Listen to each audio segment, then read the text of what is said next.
కూడి వచ్చిన మీ అందరికీ కూడా ప్రభువును రక్షకుడు యేసుక్రీస్తునామం వలన హృదయపూర్వకంగా అందరికీ ప్రైజ్లో మంచిది. ఈ రాత్రి కాల సమయంలో కొన్ని మాటలు పరిశుద్ధ బైబిల్ నుంచి దేవుని మాటలు ధ్యానం చేద్దాం.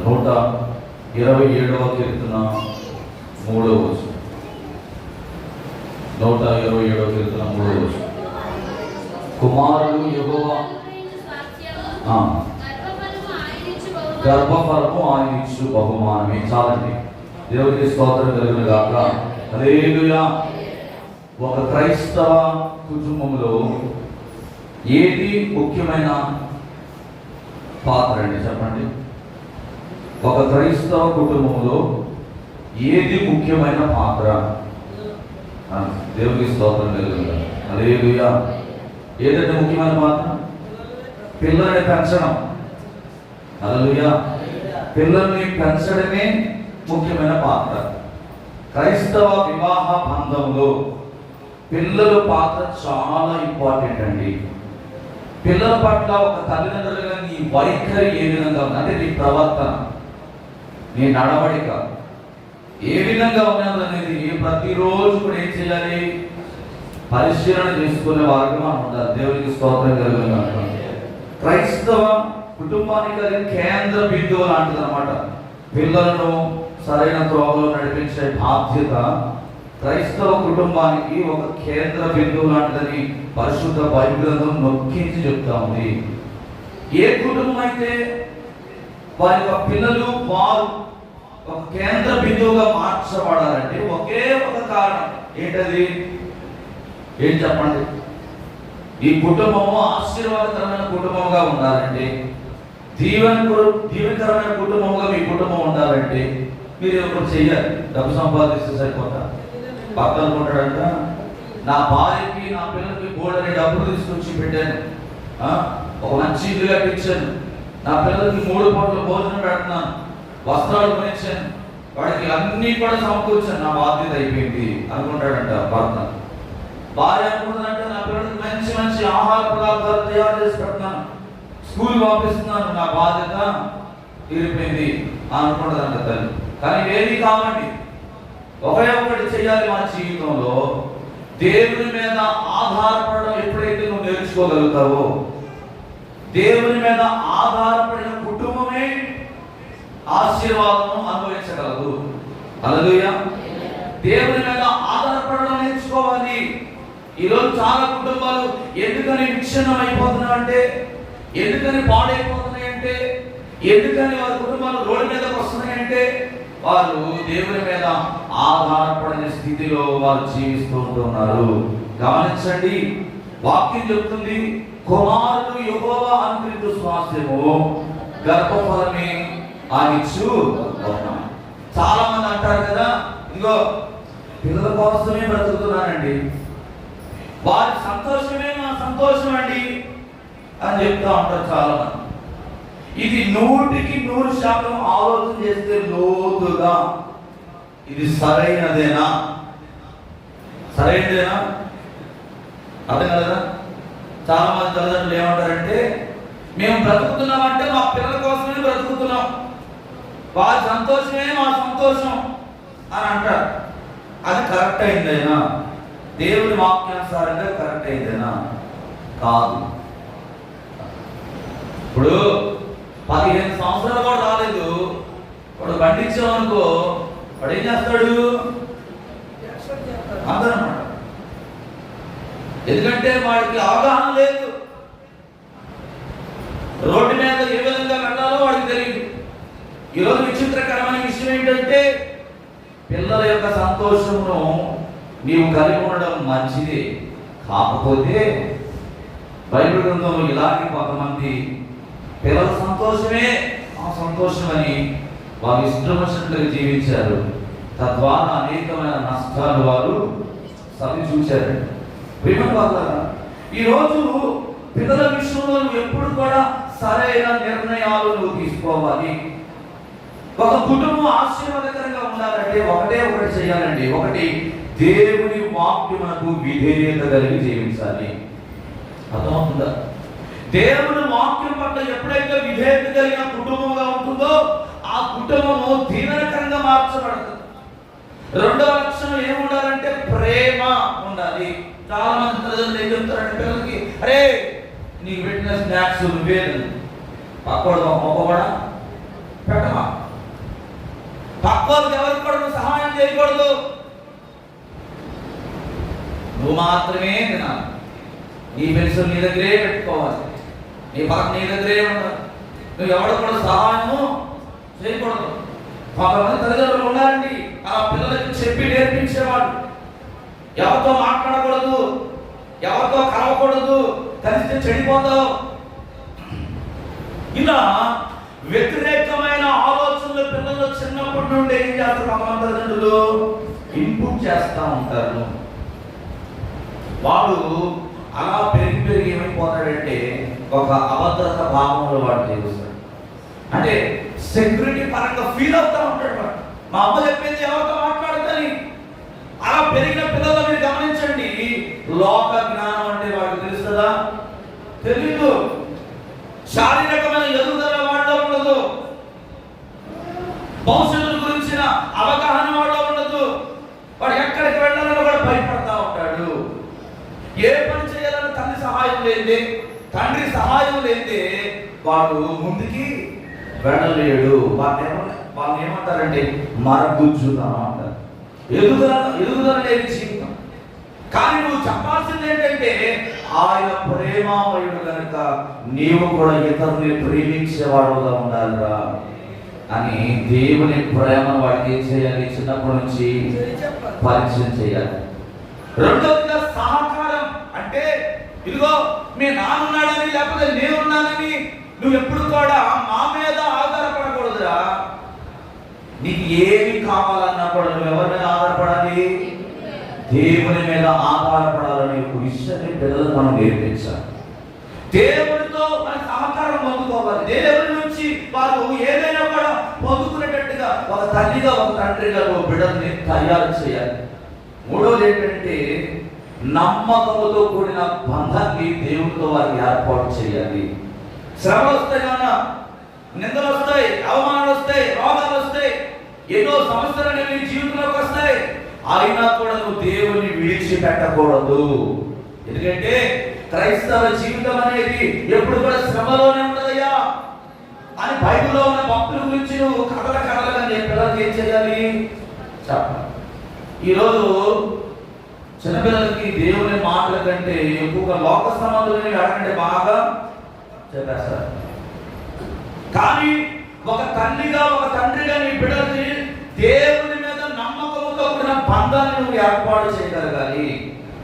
నిజమైన క్రైస్తవ కుటుంబము ఇలా ఉంటుందండి. బైబిల్లో కొన్ని కుటుంబాలు ఉన్నాయి, త్వరగా నేను చెప్తాను. నిర్గమకాండం 2వ అధ్యాయం 1వ వచనం చదివితే అక్కడ మాకు ఒక వంశము కనబడుతుంది. ఒకసారి చదువుతారా? నిర్గమకాండం లేవి వంశస్థులు ఒకడు వెళ్ళి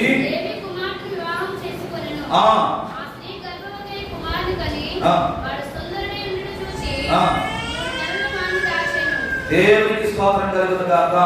ఏ వంశం అండి? లేవి వంశం అనే కుటుంబము బైబిల్ గ్రంథంలో రాయబడటం. రెండవదిగా ఇశ్రాయేలు దేశాన్ని దేవుడు ఒక కుటుంబముగా పిలుస్తారని మొదటి సమూయేలు గ్రంథం 1వ అధ్యాయం 7వ వచనంలో కూడా కనబడుతుంది. మనకి మొదటి సమూయేలు 1:7 మొదటి సమూయేలు 1:7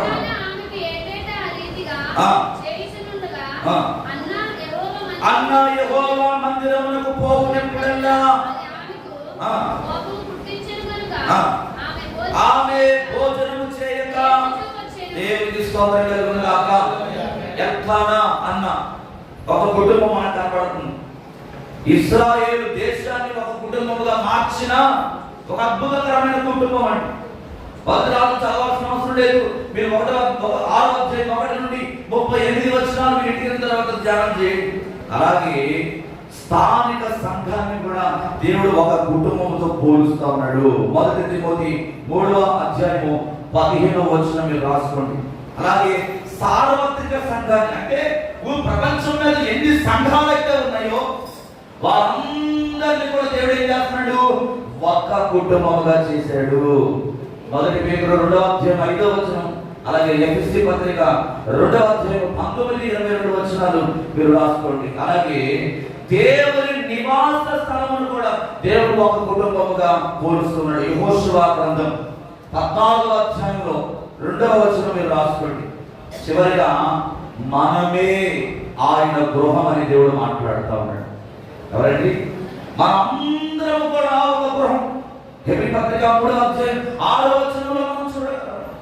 ఇలా బైబిల్ గ్రంథంలో ఇద్దరు లేక ముగ్గురు ఎక్కడైతే కూడుకొని ఆయన నామములో ప్రార్థన చేస్తారో వారి గురించి దేవుడు ఏమంటున్నాడంటే ఒక కుటుంబము, ఒక వంశము, ఒక దేశంగా, ఒక మందిరంగా, స్థానిక సంఘంగా, సార్వత్రిక సంఘముగా దేవుని నివాస స్థలమని దేవుడు పిలుస్తా ఉన్నాడు. వీటన్నిటికీ ఒక కుటుంబం మూల కారణంగా ఉంటా ఉంది. ఎవరు వాళ్ళు? ఆదాము, హవ్వ. వీళ్ళు ఒక చిన్న కుటుంబం అండి. చిన్న కుటుంబంగా దేవుడు వీరిని ఏర్పాటు చేశాడు. తర్వాత ఎవరు వచ్చారంటే నోవాహు కుటుంబం వచ్చింది, అబ్రహాము కుటుంబం వచ్చింది, ఇస్సాకు కుటుంబం వచ్చింది, యాకోబు 12 గోత్రాలు, ఒక్కొక్క కుటుంబము ప్రపంచమంతా కూడా అనేక కుటుంబాలుగా విభజించబడి దేవుని దృష్టిలో ఒక శ్రేష్టకరమైన ఆశీర్వాదాలు వాళ్ళు పొందుతారు. అలా వచ్చిన వారిలోనే యాకోబు, ఏశావు. వీరి యొక్క జీవితాన్ని మీరు గమనిస్తే విభిన్నమైన మనస్తత్వాలు కలిగి జీవ ఉపాధి కోసం వీళ్ళు ప్రాంతాలలో ఉన్న వారి ప్రాంతాన్ని విడిచిపెట్టి ఇంకొక ప్రాంతానికి వెళ్ళిపోయారు. ఇశ్రాయేలులో కొన్ని కుటుంబాలు దేవుని మందిరాన్ని హత్తుకొని యాజకులుగా స్థిరపడితే మరికొన్ని కుటుంబాలు ఏమైపోయాయి అంటే దేవుణ్ణి విడిచిపెట్టి భ్రష్టులైపోయి వారి సంతానం ఏమైతే తెలుసా? నాశనమును కొని తెచ్చుకున్నారు. కానీ యెహెజ్కేలు గ్రంథంలో 33వ అధ్యాయం 11వ వచనం చదివితే అక్కడ చాలా స్పష్టంగా ఒక మాట రాయబడి ఉందండి. చదవండి. యెహెజ్కేలు గ్రంథం 33వ అధ్యాయం 11వ వచనం. 33:11 యెహెజ్కేలు తీలేదా? కాగా నా జీవంతోడు దుర్మార్గుడు మరణమునందుట వలన నాకు సంతోషం లేదు. దుర్మార్గుడు తన దుర్మార్గత నుండి మరలి బ్రతుకుట వలన నాకు సంతోషం. కాబట్టి ఇశ్రాయేలులారా మనసు త్రిప్పుకొనుడి, మీ దుర్మార్గత నుండి మరలి మనసు త్రిప్పుకొనుడి. మీరు ఎందుకు మరణమునందుదురు? ఇదే ప్రభువు యెహోవా వాక్కు. దేవునికి స్తోత్రం కలుగును గాక. ఏమంటున్నాడండి? దుర్మార్గుడు తన యొక్క దుర్మార్గతలో మరణము నుండుట దేవునికి ఎంత మాత్రము కూడా సంతోషం లేదు. ఆ దుర్మార్గుడు తన దుర్మార్గతను విడిచిపెట్టినప్పుడే దేవుడు సంతోషిస్తాడు. ఈరోజు చాలా మంది బైబిల్ గ్రంథంలో మీరు ఇస్సాకు, రెబెకాను చూస్తే వారికి ఇద్దరు కుమారులు. ఎవరెవరు? ఏశావు, యాకోబు. అది కాదు 25వ అధ్యాయం 28లో చూస్తే ఇస్సాకుకి ఏశావు తెచ్చిన వేట మాంసం చాలా సంతోషాన్ని కలిగించింది. ఇస్సాకు ఎవరిని ఎక్కువగా ప్రేమించేవాడు? ఎవరండి? ఏశావుని ప్రేమించేవాడు. కానీ రిబెకా ఏం చేస్తుంది? ఎవరిని ప్రేమిస్తుంది? మనం చదువుకునే కీర్తనలో ఏం రాయబడింది? కుమారుడు యెహోవా అనుగ్రహించు స్వాస్థ్యం అని రాయబడింది. అంటే దేవుడిచ్చిన స్వాస్థ్యము లేక బహుమానము తల్లిదండ్రులు ఇద్దరు కూడా ఏం చేయాలి? సమానత్వంగా ప్రేమించాలి. కానీ ఇక్కడ రిబెకా ఏం చేస్తుంది? వేరు చేస్తా ఉంది. ఇద్దరు కూడా కడుపులో పుట్టిన పిల్లలే. కానీ ప్రేమలో ఏం కనబడుతుందంటే వ్యత్యాసము కనబడుతూ ఉంది. ఈరోజు ఒకవేళ మీరు కూడా మీకు పుట్టిన పిల్లల విషయంలో వేరుగా చూస్తున్నారేమో. చాలా జాగ్రత్త.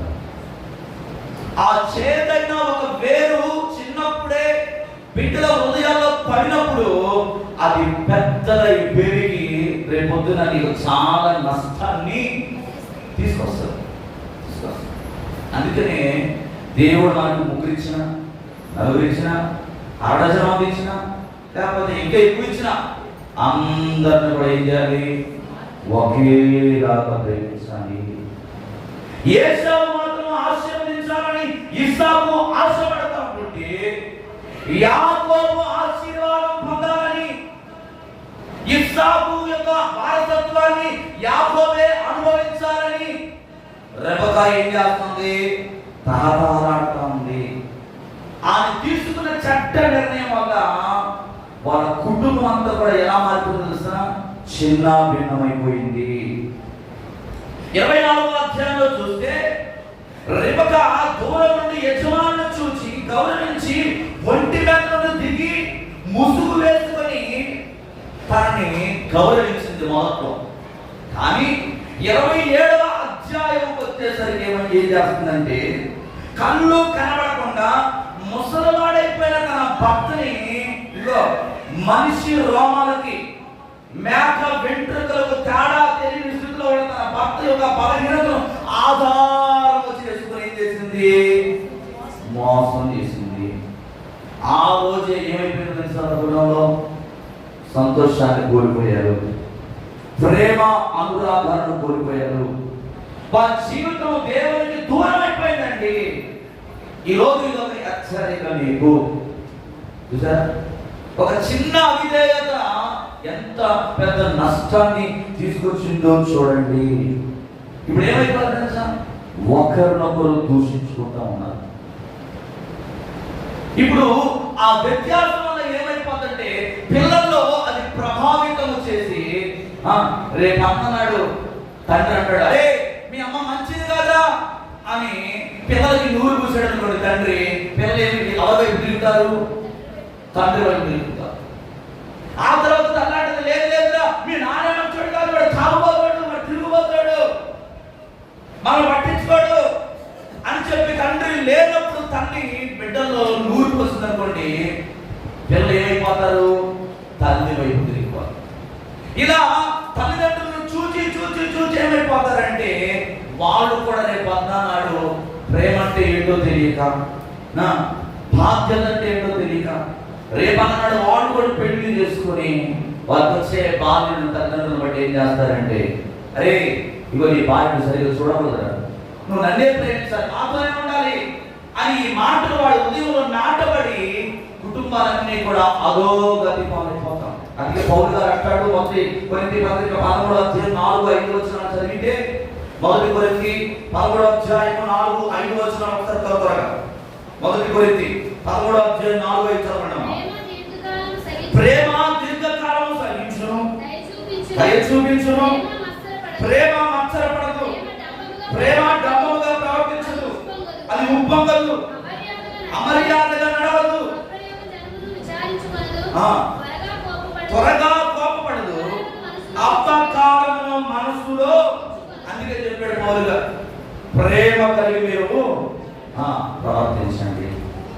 భార్యాభర్తలు కలిసి పిల్లల పెంపకం విషయంలో తగిన శ్రద్ధ చూపించకపోతే, ఇదిగో యాకోబు ఏశావు యొక్క జీవితాలు ఏ విధంగా మారిపోయాయో ఈరోజు దేవుని వాక్యానుసారంగా మన బిడ్డలను పెంచుకోలేని స్థితిలో ఉంటే అటువంటి పరిస్థితుల్లో మనం కూడా వెళ్ళవలసిన పరిస్థితి. మన జీవిత విధానం బట్టి మన కుమారుల వైఖరి ఉంటుందండి. నువ్వు ప్రార్థన చేస్తే ఇప్పుడు ప్రార్థన చేస్తా. ఇప్పుడు నేను అందరూ పాటలు పాడుతూ ఉంటుంటే, శాంసన్ వాళ్ళ నాన్న బ్యాట్లు పడుతూ ఉంటుంటే ఆరాధ్య ఏం చేస్తుంది? అబ్బుతో కలిసి ఇద్దరితో కలిసి ఎలా వచ్చింది? ఎట్లొచ్చింది చెప్పండి? తల్లిదండ్రులు వారు దేవుణ్ణి ఆరాధించే విధానంలో వాళ్ళు కుటుంబంలో ఆ సహవాసాన్ని కలిగి ఉన్నారు కనుకనే కదా చిన్నబిడ్డ ఏం తెలుసు, ఎలా నేర్చుకోగలిగింది? చూడటం వల్ల. ఇది ఎక్కడి నుంచి వస్తుందంటే దేవుని మీద ఎప్పుడైతే నీకు ప్రేమ ఉంటుందో ఆ ప్రేమ పిల్లల్లోనికి చెప్పాల్సిన అవసరం లేదండి. కానీ కొంతమంది పిల్లలు ఈరోజు దైవికమైన విధానంలో పెరగని పరిస్థితుల్లో జీవిస్తూ ఉన్నారు. తల్లిదండ్రులు ప్రార్థనా పరులుగా మార్చబడాలి. నువ్వు ఒక తిండిపోతుగా, ఒక త్రాగుబోతుగా, ఒక తిరుగుబోతుగా, ఒక వ్యభిచారిగా నీవు ఒకవేళ ప్రవర్తించాలనుకోండి, అదే అలవాట్లు మీ పిల్లలకి ఒక రోజంటే ఒక కుటుంబం ఉందండి. ఆ కుటుంబంలో ఒక తండ్రి పచ్చి తాగుబోతు, తల్లి మాత్రం చాలా ప్రార్థన పడవాలండి. ఆమె ప్రార్థనే ఆ కుటుంబానికి ఎంతగానో కాపుదలు ఇస్తాం. అయితే ఈ త్రాగుబోతైన తండ్రి ప్రతిరోజు తన చిన్న కుమారుడికి ఏం చేసేవాడంటే, ఒరే సారా కొట్టుకెళ్ళి నువ్వు ఒక సారాయి తీసుకోరా. ఇలా ఆ కుమారుడికి ప్రతిరోజు కూడా ఆ సారాయి తీసుకొచ్చి మొయ్యడం నేర్పిస్తా ఉన్నాడు. కొట్టిపోయి సిగరెట్లు తీసుకొచ్చి తండ్రికి ఇస్తా ఉంటుంటే చాటున ఈ పిల్లవాడు చిన్నప్పటి నుంచి ఏం చేస్తాడంటే ఆ తండ్రిని గమనిస్తా ఉన్నాడు. నాన్న ఏ విధంగా సారాన్ని త్రాగుతా ఉన్నాడు, సిగరెట్ ఏ విధంగా పట్టుకొని కాలుస్తా ఉన్నాడు. ఇలా చిన్నప్పటి నుంచి ఆ కుమారుడు ఆ తండ్రిని గమనిస్తూ పెరుగుతూ పెద్దవాడైపోయాడు. ఒకానొక రోజు ఏమైతుందంటే, ఎప్పుడైతే చిన్నప్పటి నుంచి ఆ తండ్రి దగ్గర చూసుకుంటూ నేర్చుకున్నాడో అది అతని జీవితంలోనికి ప్రవేశించేసి ఇప్పుడు ఏం చేస్తున్నాడంటే, తండ్రి ఏ విధంగా అయితే సిగరెట్ పట్టుకున్నాడో వీడు కూడా అలాగే సిగరెట్ పట్టుకున్నాడు. పెట్టెలు తండ్రి ఒక పెట్టి కాలిస్తే వీడు 5-6 పెట్టెలు కాలుస్తూ ఉన్నాడు రోజుకి. ఇప్పుడు చివరికి ఏమైపోయాడంటే ఒక త్రాగుబోతు అయిపోయాడు, ఒక తిరుగుబోతుగా చెడు వ్యసనాలకు లోనైపోయి వాడి చక్కని జీవితాన్ని 100 ఏళ్ల భవిష్యత్తును వాడు అర్థాంతరంగా ముగించుకున్నాడు. ఎంత వేదన! ఆ తల్లికి ఎంత కడుపు బాధలు ఒకసారి ఆలోచన చేయండి. కారణం ఏంటంటే తండ్రి బాధ్యత లేకపోవడం వల్ల. అందుకే మన పిల్లలకి ఏమి నేర్పించాలంటే బైబిల్ గ్రంథం మొయ్యడం నేర్పించాలి. బైబిల్ గ్రంథాన్ని మందిరానికి వచ్చినప్పుడు వారికి పక్కన మందమో ఏదో ఒక పుస్తకమో వాళ్ళ చేతులకి ఇచ్చి నువ్వు దేవుని మందిరానికి తీసుకురావడం నేర్పించగలిగినప్పుడు వాడు రేపు అన్నాడు ఒక పెద్ద సేవకుడిగా మార్చబడతాడు, ఒక సువార్తికుడిగా మార్చబడతాడు, ఒక పరిచారకుడిగా మార్చబడతాడు, ఒక ఆరాధకుడిగా మార్చబడతాడు. అందుకే గృహాల్లో ఏముండాలంటే కుటుంబ ప్రార్థన అనేది ఉండాలి. ప్రేమ దేవుడు పెట్టారా? గమనించండి, మొదటి ఆదాము చేసిన అతిక్రమం వల్ల కయ్యని జీవితంలో ఏమైందండి? ఒక నరహంతకుడయ్యాడు. లోతు లోకాశను బట్టి ఆ యొక్క సొదొమ గొమొర్ర పట్టణాన్ని ప్రేమించి వెళ్ళడం వల్ల సంతానం అంతా ఏమైపోయింది? భ్రష్టత్వములోనికి మార్చబడింది. ఆకాను దైవ ఆజ్ఞను మీరి తాను ఆ దోపుడు సొమ్ముల నుండి ఆ అపవిత్రమైన దాన్ని, శపితమైన దాన్ని కొంత దొంగిలించి తీసుకుని రావడం వల్ల కుటుంబం అంతా కూడా ఏమైపోయారు? రాళ్లతో కొట్టబడి చంపబడ్డారు. కోరహు దేవునికి వ్యతిరేకంగా, దేవునికి విరోధంగా, మోసేకు ఆహారాలకు వ్యతిరేకంగా ప్రవర్తించడం వల్ల వారి సంతానం అంతా కూడా ఏమైపోయిందండి? సమూల నాశనము అయితే అగ్ని చేత కాల్చబడ్డారు. దావీదు బత్షెబా విషయంలో పాపం చేసి తన భర్తని యుద్ధంలో చంపించడం వల్ల, ఆ భర్తని చంపించి ఆమెను వివాహం చేసుకోవడం వల్ల దావీదు మీదకి ఏమొచ్చిందండి? శాపం వచ్చింది. అఫ్కోర్స్ తర్వాత పశ్చాత్తాపడ్డాడు, అది వేరే విషయం. కానీ శాపం అయితే వచ్చిందా లేదా? ఈరోజు ఇలా చెప్పుకుంటూ పోవాలంటే అనేకమైన ఉదాహరణలు బైబిల్ గ్రంథంలో ఉన్నాయి. ఈరోజు ఒకటి దేవుడు మనకి ఇచ్చిన బహుమానాలను దేవుని మహిమార్పుని పెంచినప్పుడు వారి ద్వారా దేవుని నామము మహిమపరచు. అందుకే మన బిడ్డల కొరకు ప్రతిరోజు యోగు గారు ఎలాగైతే ఉదయం సాయంత్రం దేవునికి ధూపాన్ని వేశాడో వారందరి విషయంలో వారు ఎక్కడైనా పాపము చేశారేమో అని చెప్పి ప్రతిరోజు కూడా దేవుని సన్నిధిలో అతడు వారందరి విషయమై బలులర్పిస్తూ ఉంటా ఉన్నాడు. ఈరోజు ప్రార్థన అనే ధూపాన్ని నీ బిడ్డల విషయంలో ప్రతిరోజు కూడా నువ్వు కంచె వేసుకోవాలి. కంచె లేని కుటుంబాన్ని సాతానుడు ఏం చేస్తాడండి? పాడు చేస్తాడు. మన కుటుంబాలు అలా ఉండకూడదండి. ఈరోజు నీ కుటుంబం ఆశీర్వాదకరంగా ఉండాలంటే ఇటువంటి దీవెనకరమైన జీవితం, ప్రేమ కలిగిన ఆ మనస్తత్వాన్ని పిల్లల్లో మనం నేర్పించినప్పుడు వారు పెద్దవారి దేవునికి మహిమ తెచ్చేటట్లుగా దేవుడు వారిని వాడు. కనుక ఈ రాత్రి కాల సమయంలో లత మరియు అప్పలరాజు దేవుడు మీకు ఇచ్చిన బిడ్డల విషయంలో ప్రతిరోజు కూడా మీరు ప్రార్థించేటట్లుగా మీరు అలవాటు చేసుకున్నప్పుడు మీ పిల్లలు కూడా ఆ విధంగా ఎదుగుతారు. అటువంటి కృప పరిశుద్ధాత్మ దేవుడు మీ అందరికీ దయచేయను గాక. ఆమేన్. అందరం కూడా త్వరలో వచ్చినాం. ఈ రాత్రి కాల సమయంలో దేవుడు మనతో మాట్లాడి మాటను బట్టి చిన్న ప్రార్థన చేసుకుందాం. దేవుడు అందించిన గర్భఫలం, కుమారుడు యెహోవా అనుగ్రహించు స్వాస్థ్యం, గర్భఫలము ఆయన ఇచ్చిన బహుమానం అంటున్నాడు. దేవుడు నీకు ఇచ్చిన బహుమానం. దేవుని కొరకు పెంచగలుగుతున్నావా? ఇంకా లోక ఆశలను ఒకగా నేను బిడ్డలను విసిరెట్టడానికి నువ్వు ఒక అప్పగించినట్లయితే దేవుడిని హెచ్చరిస్తూ ఉన్నాడు. ఒక లోతు కుటుంబం వలె కాకుండా, ఒక ఆకాను కుటుంబం వలె కాక, ఒక కోరావు కుటుంబం వలె కాక, దేవుని సన్నిధిలో ఆశీర్వాదకరమైన కుటుంబాలుగా ఆ కుటుంబాలను దేవుడు ఆశీర్వదించి నడిపించినట్టుగా ప్రార్థన చేసుకున్నాను. ప్రేమగల తండ్రి, పరిశుద్ధుడా, మహోన్నతుడా, మీకు వందనాలు ప్రభువా. ఇదిగో ఈ రాత్రి కాల సమయంలో నాయన ప్రభువా, అపరాజును లహాను మీరు ప్రేమించి నాయన వారికి ఇచ్చిన కుమారుడు ఇద్దరు బట్టి స్థితిలో ప్రార్థన చేస్తూ ఉన్నామయ్యా. ఇదిగో చిన్న కుమారుడు జీవితంలో మీరు చేసిన అద్భుత కార్యములను బట్టి మీకు వందనాలు ప్రభువా. సంవత్సరాలు మొదలుకొని సంవత్సరాంతం వరకు నాయన మీ ప్రత్యేకమైన కృపను మీ కుమారుడికి మీరు అనుగ్రహించి మరొక నూతన సంవత్సరంలో దయాకిరీటముగా మీరు ధరింపజేసి ఉన్నారయ్యా. మీకు వందనాలు. ఇదిగో ఈ నూతన సంవత్సరం అంతా కూడా నాయన నూతనమైన దీవెనలతోనూ నూతనమైన ఆశీర్వాదాలతోనూ ఈ కుమారుడు మీరు నింపమని ప్రార్థన చేస్తాం. బాలుడు నడవలసిన త్రోవని నేర్పము, వాడు పెద్దవాడైన తర్వాత దాని నుండి తొలగిపోడని సామెత గ్రంథంలో నీవు మాట్లాడిన మాటను జ్ఞాపకం చేసుకుంటున్నా. అయ్యా, తల్లిదండ్రులుగా మీ బిడ్డలకు పరలోక సంబంధమైన జ్ఞానం ఇచ్చేయండి. దావీదు లాంటి తండ్రి అయ్యా, ఒక ఆరాధన నాయకుని వలె వారి బిడ్డలను తయారు చేయడానికి నీ కృపను వారు దయచేయండి. లోక మాలిన్యం కానీ లోక ఆశల వైపు కానీ వారి బిడ్డలు తిరగకుండా ఇదిగో నీ సన్నిధిలో వారు చిన్నప్పటి నుండే నీ మాటలను ధ్యానం చేస్తూ నిన్ను ఆరాధిస్తూ నీ సన్నిధిలో తిరగడానికి నీ కృపను వారిని దయచేయండి ప్రభా. ఇటువంటి బర్త్డేస్ అనేకములు తన జీవితంలో జరుపుకోవడానికి నీ కుమారుడు తోడుగా ఉన్నాయి. 2 సంవత్సరాలు ఏ విధంగా అయితే కాచి కాపాడేవో ఈ 3వ సంవత్సరం అంతా కూడా ప్రభా నీ కృప, నీ కనికరం, నీ దయలో ఆ కుమారుడిని ఎత్తుపట్టుకోమని ప్రార్థన చేస్తా ఉన్నాను. ఇదిగో తండ్రి, గత మంచి ఆరోగ్యం తెచ్చి ఆ భుజాన్ని మీరు ముట్టండి. ఆ ఎన్నో కోసంలో ప్రతి బలహీనత నుంచి విడుదల దయచేయండి. సంపూర్ణమైన ఆరోగ్యం నీ కుమార్తె దయచేయండి. ఇదిగో తండ్రి, తప్పరాజు జ్ఞాపకం చేసుకో అయ్యా. నీ కుమారుడికి మంచి ఆరోగ్యం తెచ్చి ఆ మక్క సరిపడ విడిపించండి. సంపూర్ణమైన ఆరోగ్యంతో నింపు.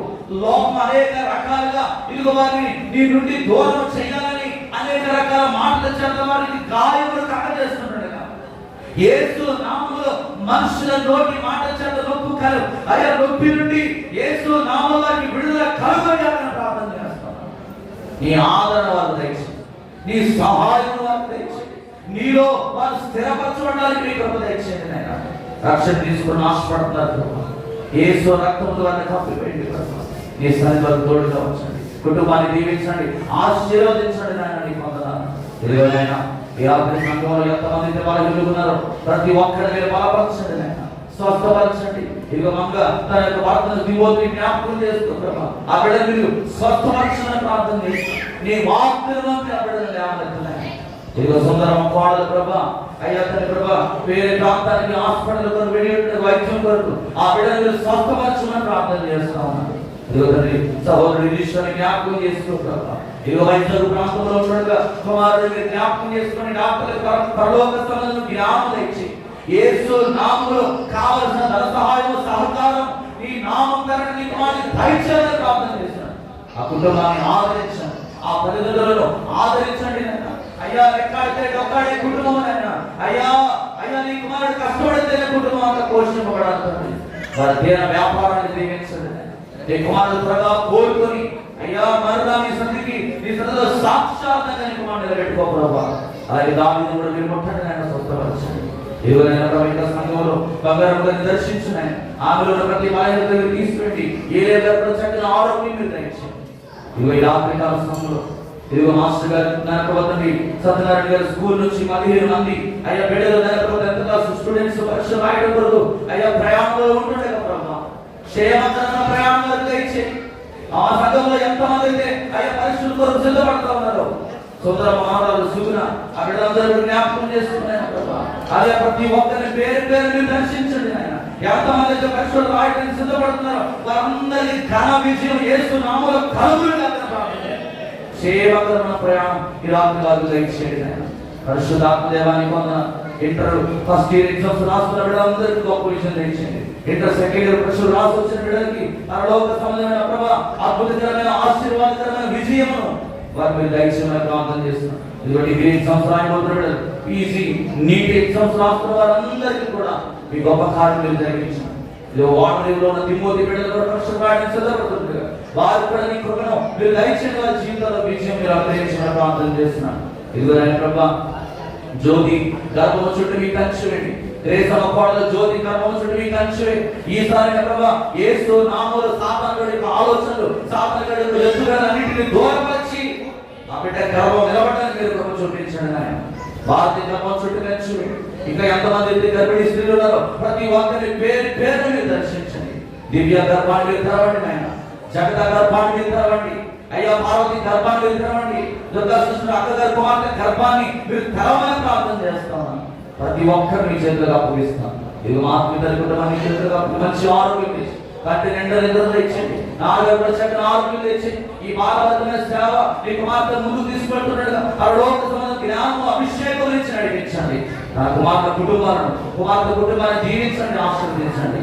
సర్వ సంఘానికి చేతులు సమర్పిస్తూ సమస్త మహిమ ఘనత ప్రభావం నీకు మాత్రమే ఆరోపిస్తూ నాజరేయుడు పరిశుద్ధ నామములో యేసుక్రీస్తు నామములో ప్రార్థించి స్తుతించి మనల్ని అడిగి వేడుకుంటున్నాము తండ్రి, ఆమేన్. మా పరమ దేవుని ప్రేమ, కుమారుడు రక్షకుడు యేసుక్రీస్తు వారి కృప, పరిశుద్ధాత్మ దేవుని నిత్యమైన సమాధానం తండ్రి నూతన జన్మదినాన్ని జరుపుకుంటున్న కుమారుడి కుటుంబానికి ఇప్పుడు ఎల్లప్పుడు సదా తోడై నడిపించును గాక.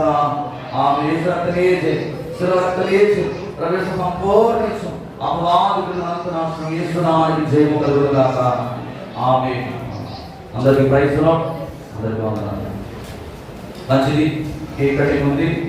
మన మధ్యలో అమ్మగారు ముందుకు వచ్చినట్లయితే, లత అలాగే ముందుకు వచ్చినట్లయితే